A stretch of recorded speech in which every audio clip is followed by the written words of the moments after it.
Chronique francophone de mars 2017. C'est en mars qu'on fête le français et la francophonie à travers le monde. Un grand merci à Steve Freeman qui nous signale 2 fêtes francophones en mars à Burlington. Le samedi 11, c'est la grande parade avec les tambours de Jay Kulu et toutes sortes de surprises dans les rues de Burlington. Et le lundi 20, grande fête francophone à City Hall. Notre trio va et vient chantera à 4 heures. Ensuite, salut au drapeau francophone et discours devant City Hall. Pour toutes ces nouvelles, merci à Steve, et en particulier pour son annonce. Steve organisera notre festival Héritage à Winooski le 25 juin. Le 25 juin, Festival Héritage à Winooski. Notez cette date, parlez-en à vos amis. Et maintenant, passons au boulanger. Le 11 mars, jour de la grande neige, ce matin-là, j'étais arrivé en avance au petit café et je n'avais vu que 3 clients dans le café. Notre table favorite était donc libre. Finalement, nous nous sommes retrouvés 11 autour de 3 tables.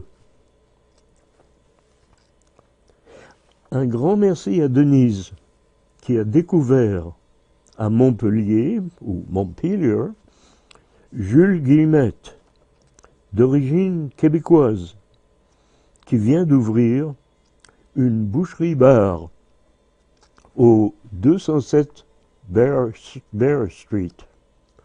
Je passe d'abord à un très très bon article qui a été consacré à va-et-vient dans le Addison Independent. Et voici va-et-vient. C'était un grand article et vous voyez le trio avec Carole au centre, Suzanne à sa droite et leur nouvel partenaire qui joue de plusieurs instruments. Et maintenant, nous pouvons vous montrer le jeune boucher de Montpelier. Le voici.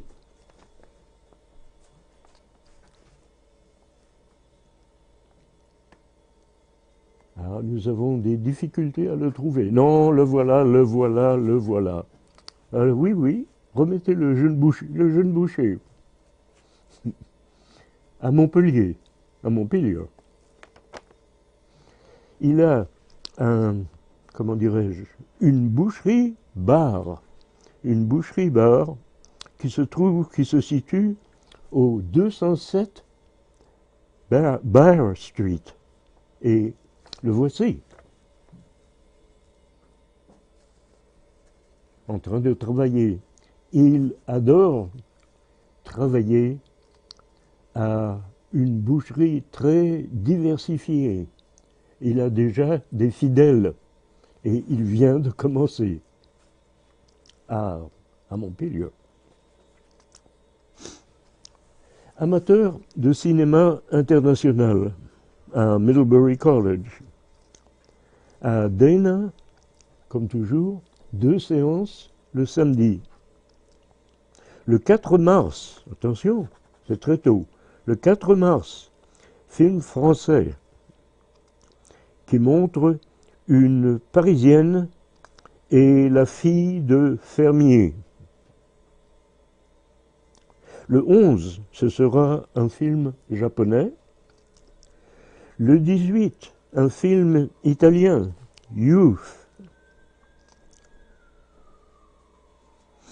Voilà donc les 4 films, ou les 3 films qui passeront à Deuil. Attention, les boulangers comptent fêter au Café Provence, mais ce sera en avril, parce qu'en avril, il y aura 5 samedis. Donc le 5e samedi d'avril, le 29, nous nous retrouverons là-bas. Et nous inviterons très probablement le groupe de Rutland à venir nous rejoindre. Pour bien finir cette partie du programme, vous avez certainement vu dans le Addison Independent que Dick Total compte prendre sa retraite après un grand nombre de très bonnes années. Merci pour tout, Dick. C'est Dick qui m'a encouragé à commencer cette chronique il y a un peu plus de 20 ans.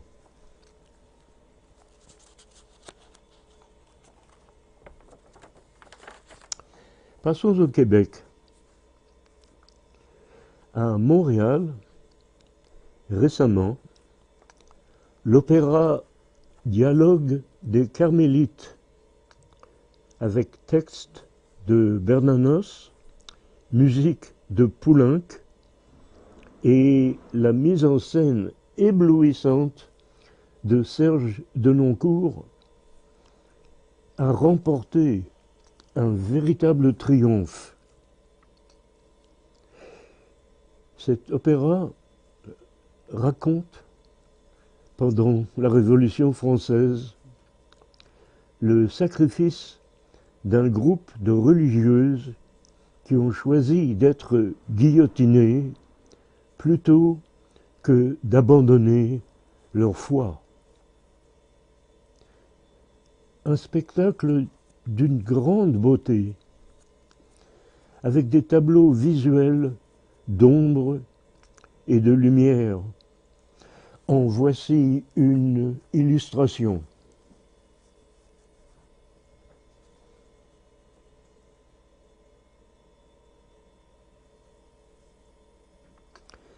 Dans un très bel article, la critique Odile Tremblay du Devoir a déclaré son admiration pour la réussite du metteur en scène.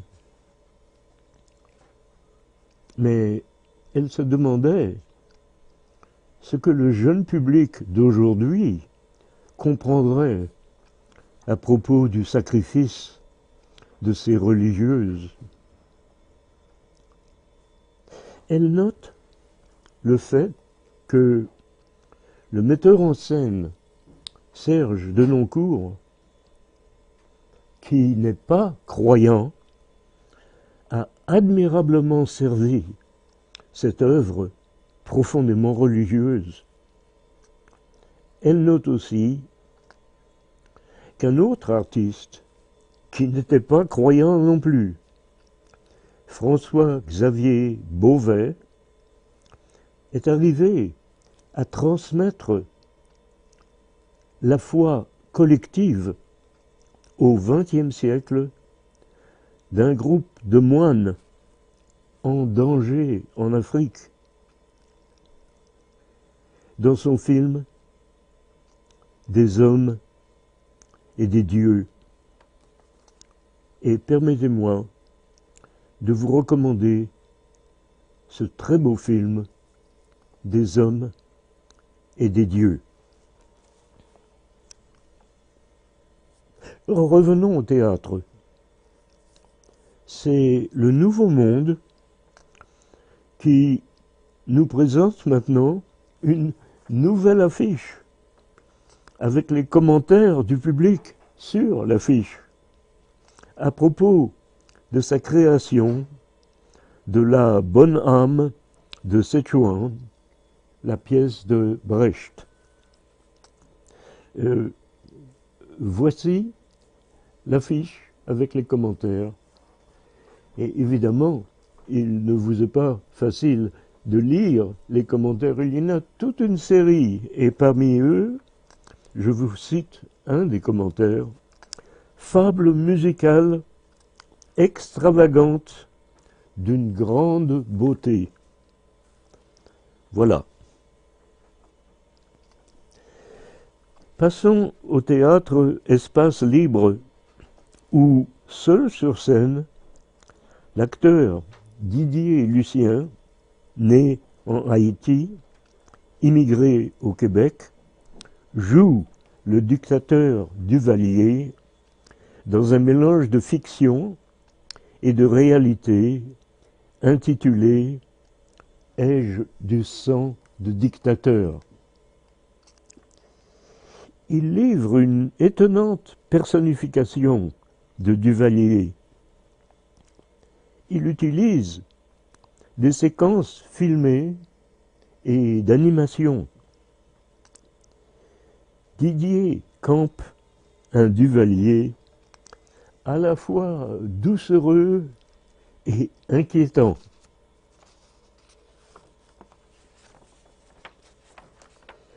Certains passages sont saisissants, en particulier quand Duvalier devient le chef d'orchestre d'une macabre symphonie. Passons au cinéma, où deux jeunes créateurs québécois nous proposent un film ambitieux. Son titre, Ceux qui font les révoltes à moitié n'ont fait que se creuser un tombeau. En effet, les espoirs d'une révolte des étudiants québécois se sont envolés. Mathieu Denis et Simon Larue imaginent le parcours de 4 jeunes qui ont décidé de continuer cette révolte.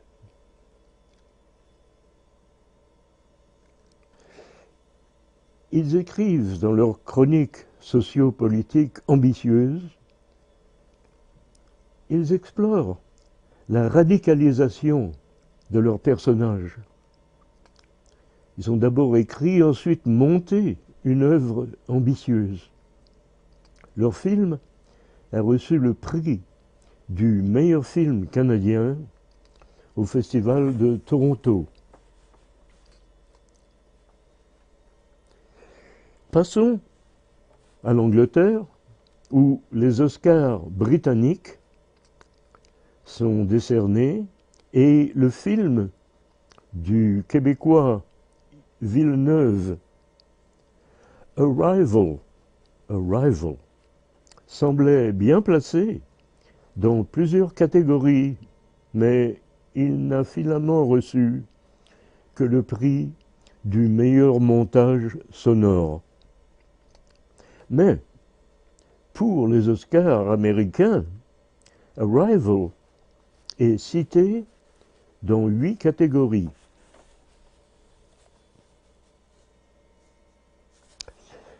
Passons en France. Commençons par les complications de la politique nationale.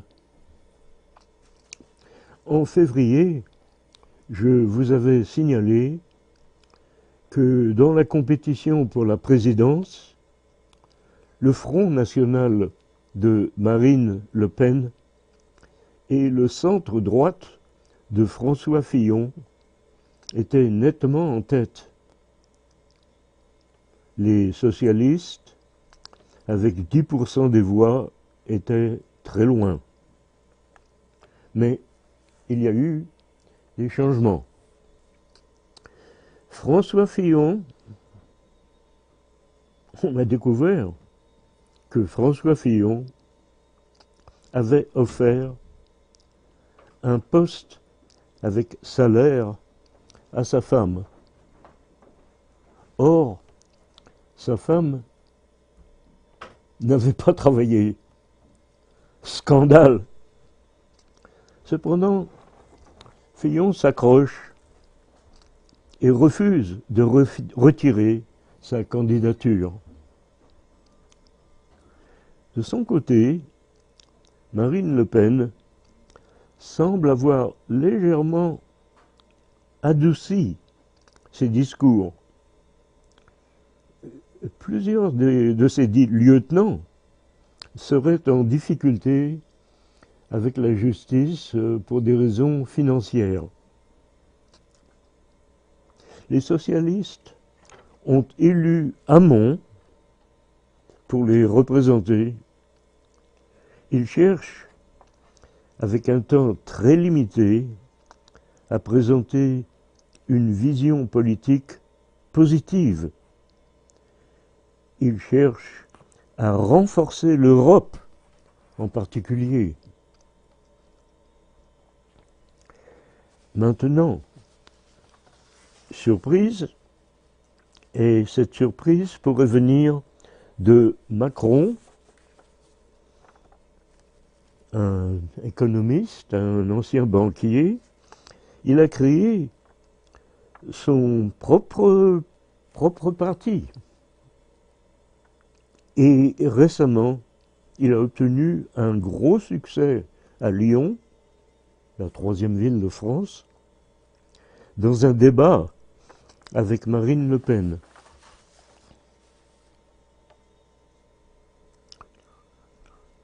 Si du côté politique il y a toutes sortes de complications, du côté des arts et des spectacles, nous sommes gâtés.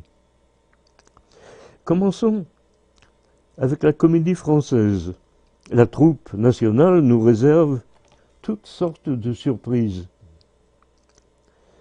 Signalons d'abord que pour le Misanthrope de Molière, nous pouvons l'applaudir dans un film tout récent, dirigé par des artistes de la troupe nationale.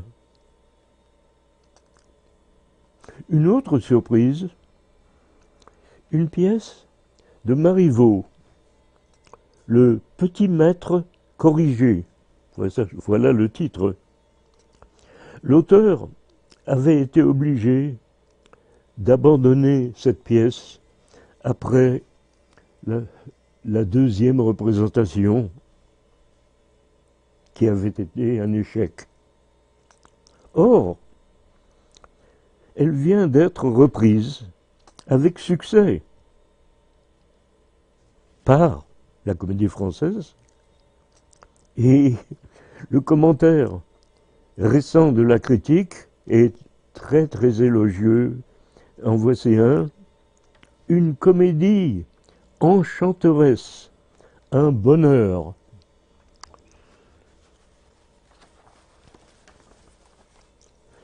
Restons à la Comédie Française pour aller de surprise en surprise. Cette fois, c'est un film du grand metteur en scène Jean Renoir que la troupe nationale a choisi de présenter sur sa scène. Évidemment, une variation scénique.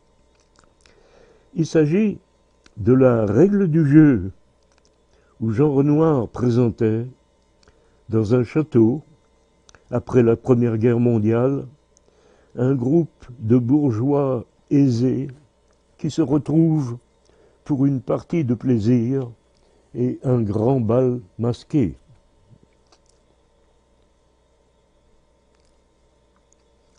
Sous le salon du château se trouvent les domestiques, et certains influencent leur maître et la pièce. À noter, le garde-chasse, joué par l'acteur africain Bakary Sangaré, qui surveille jalousement sa femme qui est au service de la châtelaine. Et la châtelaine est jouée par une actrice d'origine arabe. Et maintenant, voici les acteurs principaux qui viennent vous saluer. Dans le film original de Renoir, l'ours était joué par Jean Renoir lui-même.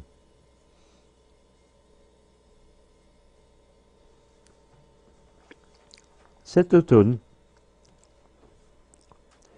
une troupe de New York a présenté avec succès Le Menteur, une comédie de Corneille dans une traduction vivante.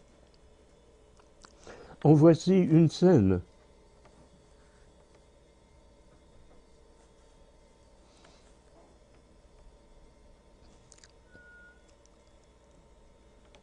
Et retenez la conclusion de la pièce. Apprenez à mentir.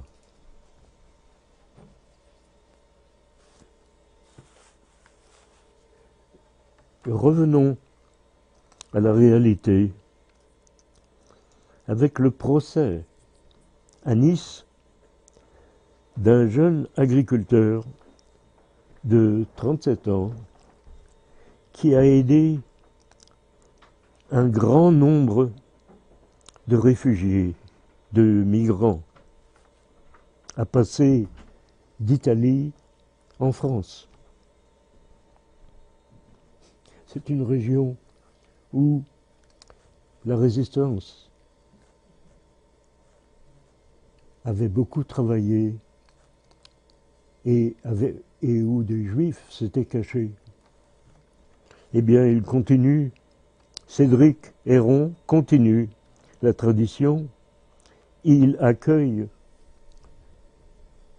les jeunes et moins jeunes Africains qui quittent l'Italie et vagabondent dans sa région.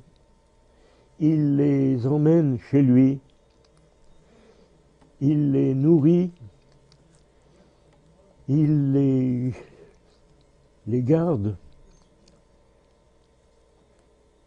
il les aide à continuer en direction de Paris et du nord de la France. Certains rêvent toujours de passer en Angleterre.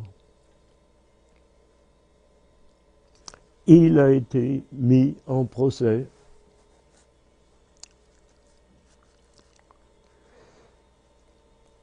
Et à ce procès, il a déclaré « Je n'ai pas envie que nous ayons honte dans 20 ans. »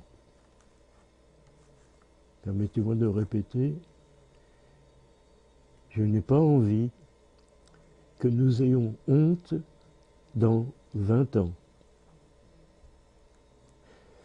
Il reçoit toutes sortes de chèques, des gens qui cherchent à l'aider, mais évidemment, comme il le dit,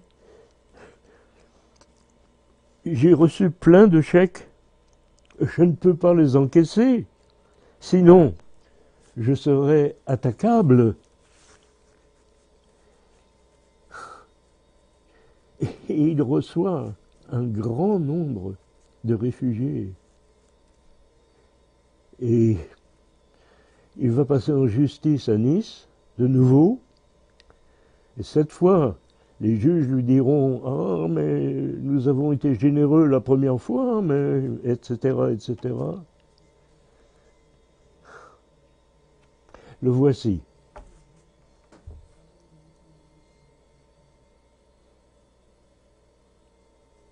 Il se présente très simplement comme il est. Voilà.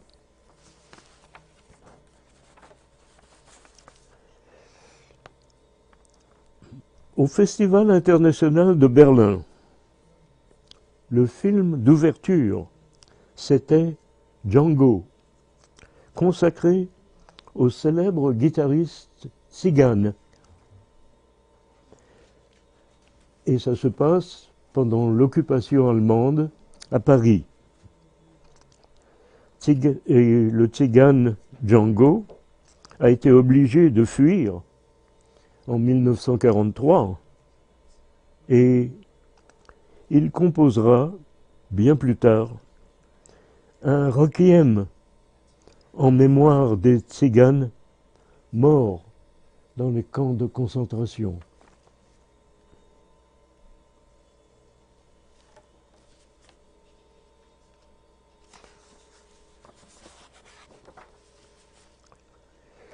En ce qui concerne les pays francophones, je vous signale un film tunisien, Heidi. Heidi, c'est le nom du héros du film que Mohamed Benatta a mis en scène. Au Festival de Berlin, le film a reçu le grand prix réservé à un premier film. Heidi met en scène parallèlement la révolution politique et la révolution personnelle du personnage principal. Le film a été présenté en France avec succès, un commentaire, un vent de liberté. Mohamed Benatta prépare un deuxième film. Voilà donc pour le mois de mars, les nouvelles diverses. Il m'en reste une ou deux que je garderai pour l'émission suivante. Et je vous souhaite un heureux printemps. Le temps à Middlebury, à Nougat, il nous a montré une température qui montait et des journées ensoleillées. Espérons que ce courant-là continuera. Voilà.